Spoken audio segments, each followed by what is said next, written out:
Believers, in this message, I want to remind you to look at the context of every statement you encounter. In this day and age, where people use social media, they share memes, they share statements they agree with or they like things.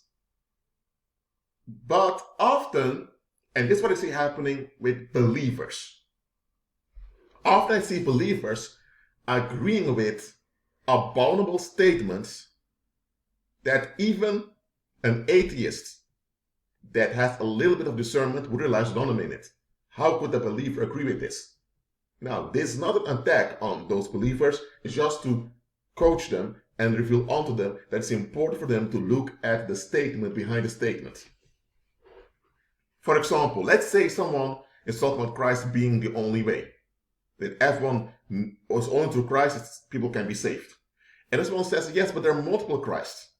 That statement, but there are multiple Christs, simply means that what you're saying is nonsense and is irrelevant, because anyone can choose any Christ they want. So they don't literally say no against the gospel, because then they would validate the gospel. They come with a statement that diverts your attention away from the essence of the gospel. That's also something the enemy does. The enemy doesn't always attack the gospel. He comes with alternatives that seems more pleasant to people, at least in the beginning.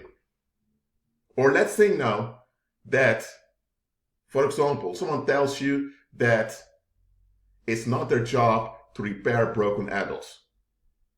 Let's examine the statement for a moment. It's not my job to repair broken adults. Or you have statements as, I'm not a rehabilitation center. It's not my job to parent, repair, fix grown people. I want a friend, not a project. I want a partner. I don't want to babysit. There are statements like these going on online, and a lot of people click like, or they share it, or they say amen below it. Now I know that there are narcissists out there who expect you to do all the work for them, something you can't do, and he won't even thank you when you're exhausted and drained. I'm not talking about such people here. Such people, you do good to keep them at a distance. That's true. However, think about the following. The earth is the Lord's, so we don't own it.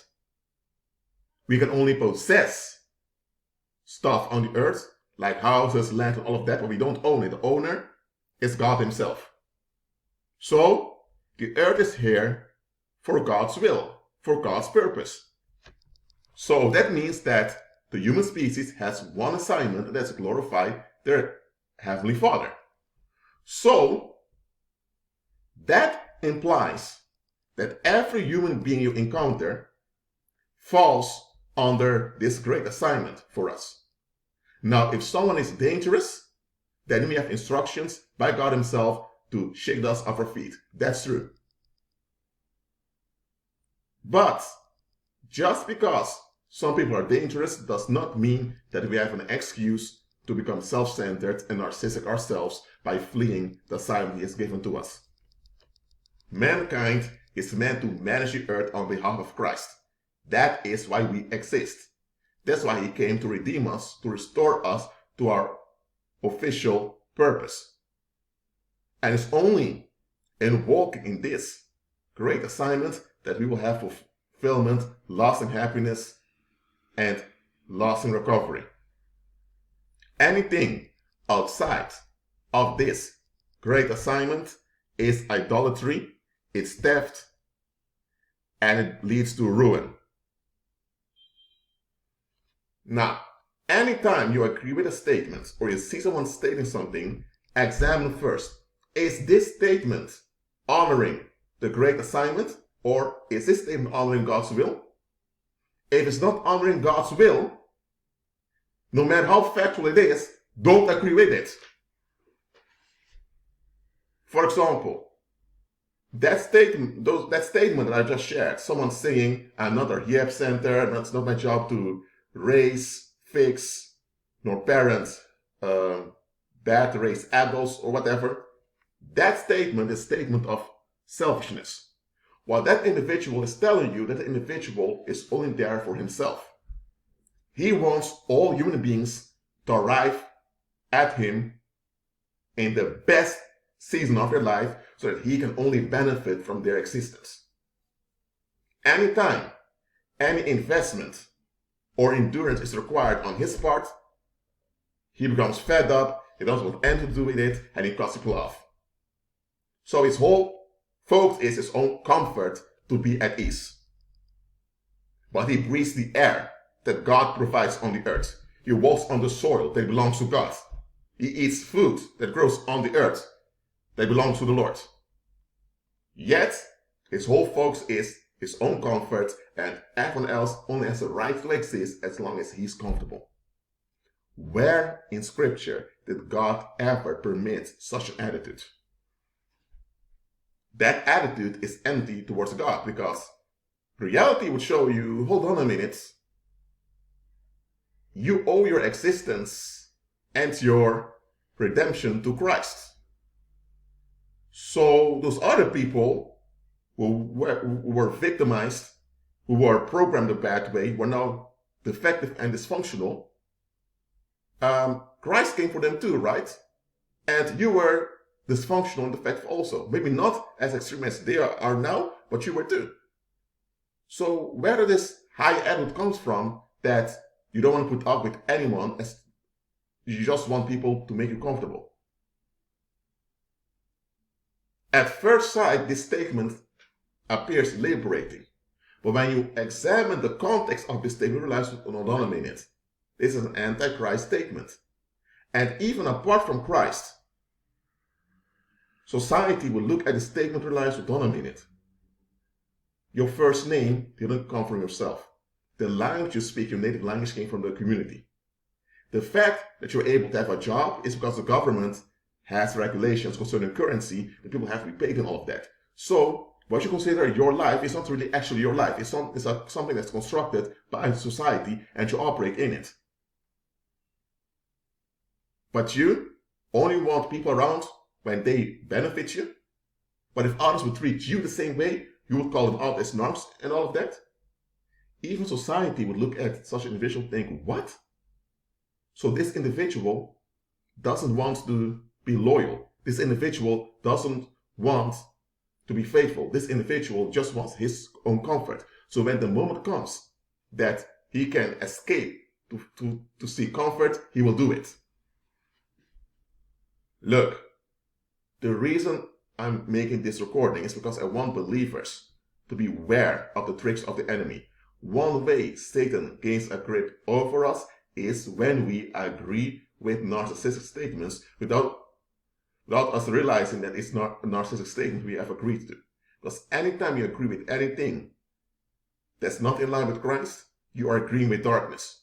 And you cannot agree with darkness and not face the bitter consequences of it. You cannot agree with darkness and not attract dark-minded people that want to exploit you. It's not possible. Yet you have many believers that have satanic agreements that they don't see for what they really are. We, as human beings, we are grown and formed by communities. So the community raises you and the community parents you. Not those two biological parents. The whole idea of the nuclear family is something that came up in the 19th century later on. And in the 20th century, it was put in policy. So our idea of parenting is a post-colonial construct by the British Empire. So it's not a natural way human beings are grown, nor raised. We are raised through socialization that happens in the community. That's why in Africa they say it clearly, it's the village that raises someone. So this post-colonial structure of the nuclear family is also something that does not agree with reality, and it does not agree with Christ at all. Because look at this.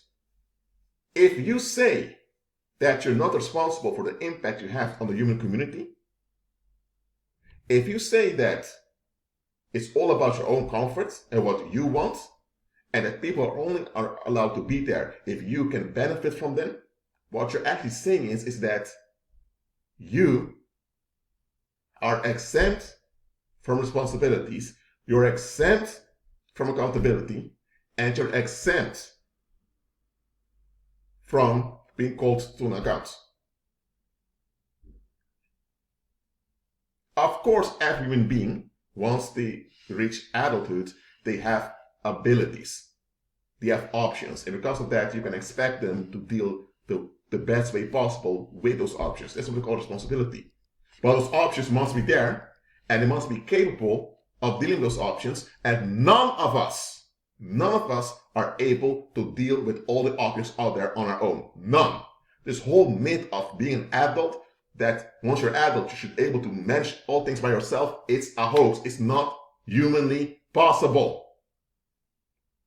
So why do we hold others to this standard? I'm telling you why.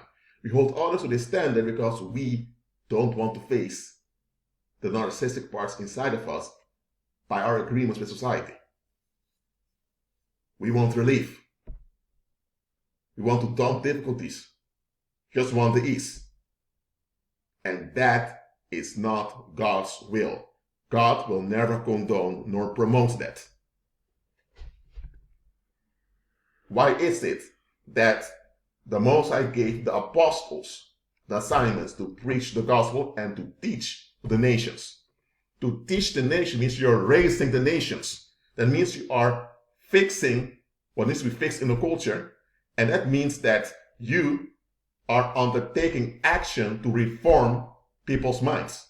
Now, you can't reform everyone because there are reprobates who will fight no matter what, but you have a grip on the community to raise them, parent them, and coach them to obey Christ.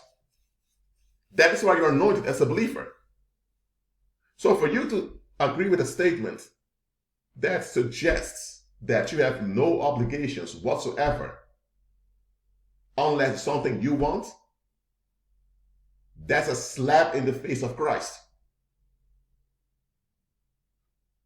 I'm not saying that once someone reaches an age that they can make decisions that they shouldn't look for the best. I'm not saying that.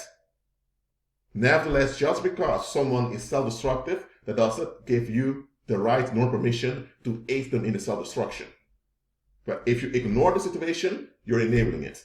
If you participate in it, you're enabling it also. If you fight it, you can make it worse. You have responsibilities and obligations towards others, including people that you can't stand. And why can't you stand certain people? Because they don't do what you want. So it's all about you, it's all about you onto this idol of control. That's what it's all about. And look, I don't care how long you're born again. I don't care how many hymns you're singing. I don't care in how many tongues you are speaking. Even if you speak heavenly tongues, it doesn't matter. If you don't unlearn those satanic agreements of the world, that even many worldly people realize are wrong, you cannot have any victory nor recovery in your life as a believer. It is as simple as that. Beware of the statements you agree with. Because if any statement is not Christ-centered, you are in trouble in agreeing with it. Just because a statement includes the name Jesus Christ or God or Christ does not mean it's Christ-centered. I'm telling you, believers, it's time for you to pay attention to what you agree with. Just because it feels good to agree with a statement doesn't mean it's a good one. And that's how Satan keeps many trapped. That's how Satan trains many, and that's how Satan murders many. Why? Because many people, they will agree with things that don't add up, not even with reality. So what happens is, when they agree with such stuff, and now demons become attracted to them, and bad things begin to happen, they can't figure out why those bad things keep happening to them. But when you talk to such believers, sooner or later, their black and white narcissistic thinking is revealed, and all their idols are revealed by when they keep talking, and you will see their negative investments that they persist in. And there are even unbelievers, atheists with no spiritual knowledge whatsoever, that can see this. Even atheists with no spiritual knowledge whatsoever can spot defective thinking in the believers. Then why is it that we believers keep holding on to defective thinking when it obviously that it goes against Christ? I mean it. And stop sharing memes and quotes of so-called Christian leaders. Because many of those quote-unquote Christian leaders are warlocks and witches in disguise. And even if a believer states something, check whether it agrees with Christ. Even if they use Bible verses as a reference, check at the context of the statement. What is the statement behind the statement? What is the context suggested onto you? Satan governs the minds of fallen people, that means the world, with suggestions.